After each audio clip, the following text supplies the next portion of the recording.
To create the double exposure in a glass, first open up your picture of the water in the glass.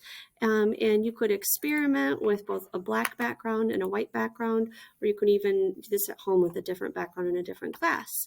Before you add your double exposure, first go ahead and do any adjustments that you might want to make. If you want to do any brightness or contrast, if you want to adjust it into auto black and white, any of the adjustments that you want to do to this, do it before you start this next step.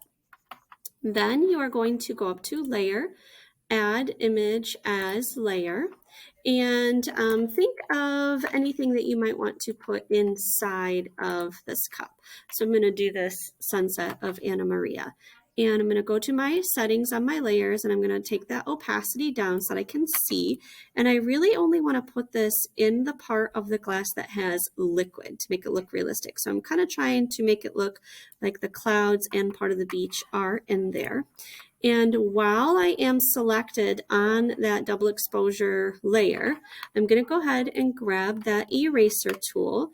I can play with the size, I can play with the softness, and again, making sure that I am on that sunset background, I'm going to start erasing anything that is not inside the liquid of the glass.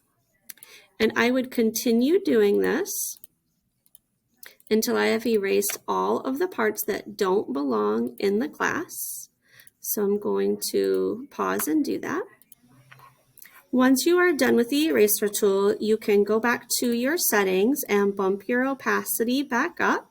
You can then go back in and clean up any of the stuff that needs to still be erased. And you can decide if you want to leave it as is, or you can also play around with those blend modes and see if any of those are something that you want to play with as well. Overlay actually looked kind of nice because it wasn't as dark. Again, make sure that there aren't any other areas that might still need to be erased. You can zoom in so that you can see a little bit better. You can change your brush size to really clean it up until you get your double exposure in a glass. When you are all set, don't forget to click File and Save.